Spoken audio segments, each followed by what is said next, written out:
Isabel.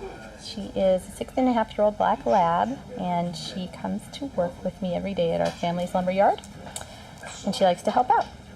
Isabel, can you go get me a roll of duct tape?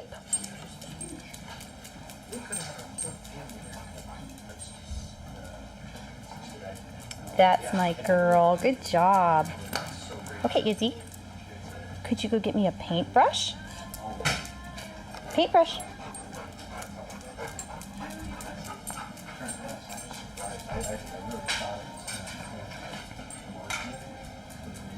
That's my girl. Set it down.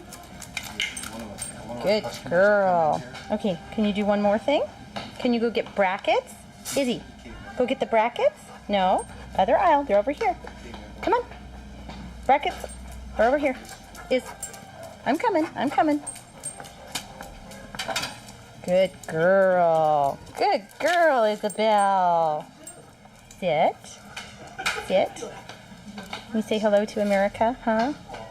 Vote for me? Thanks. Bye.